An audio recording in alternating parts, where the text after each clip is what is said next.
Hello, this is Maya West. I am here on behalf of Moxie Lab to share another one of our wonderful Digging Deeper series. And this one today is on loneliness. This series on Digging Deeper is in response to some of the feedback we've gotten on our videos posted earlier this year. And so this is our attempt to kind of get in and show behind the curtain a little bit about what we do at Moxie Lab and try to help our clients. So loneliness is a tough topic and it's something that we don't like to share. I'm bringing this one up today because if some of you actually have done the advocacy work that we talked about earlier this year, you're going to find yourself in kind of a lonely position.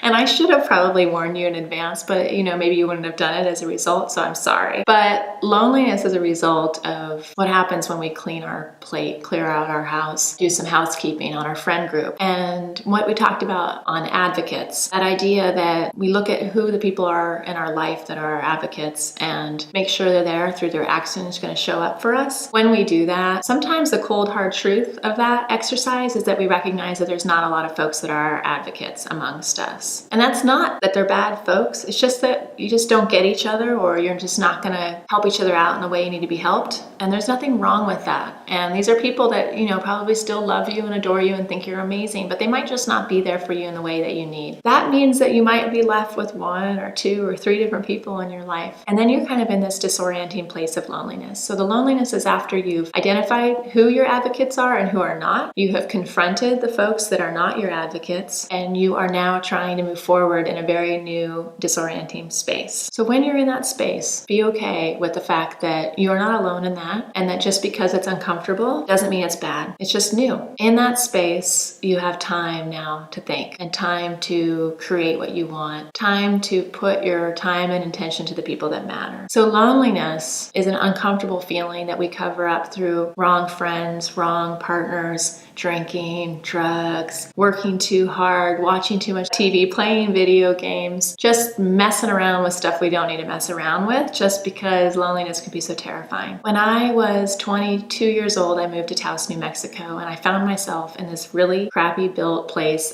made out of cinder block in the middle of the northern New Mexico landscape in a tiny little town. And it was like night and day from being a part of a college community full of people and roommates and friends and, all kinds of scenes, an abundance of things to do at night. And then suddenly I was in this desert of northern New Mexico. And that time of being super unsettled by being lonely and alone was really uncomfortable. But what I remember during that time was there's a difference between being alone and lonely. Alone is kind of a choice. Lonely is just, this sounds very sad, a state of being. And why I think it's really good to feel that is because we actually do need each other. We tell ourselves that we're independent, that we can handle everything, but we actually need human connection. We just need the right kind of human connection. And I personally have shared that I went through kind of a house cleaning of my own, and in that process got really clear on who my advocates were. And so during that time of feeling lonely, I have been trying to make a practice in my own life of breaking my old habits by reaching out to the people that are really there for me. And that has led me to feeling less lonely and more intentionally alone when I feel like it. Now, we are really afraid of being shunned. And shunning is this powerful societal tool to keep us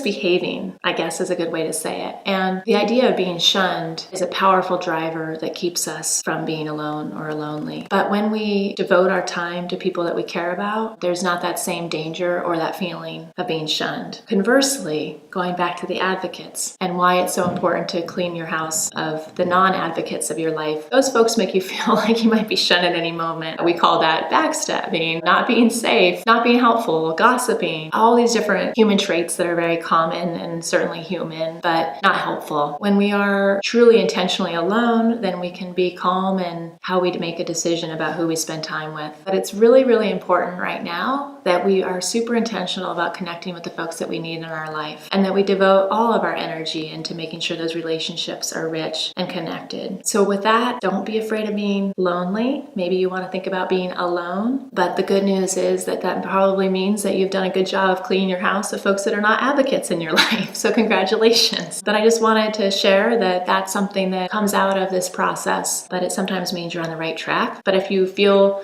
like that loneliness continues, then you might want to consider reaching out to someone who has your back. So thank you. This is Maya West, and today I covered the third topic on this Digging Deeper series, and I hope you've enjoyed it. If you want more information about what we do, feel free to check us out at moxielab.com. Thank you.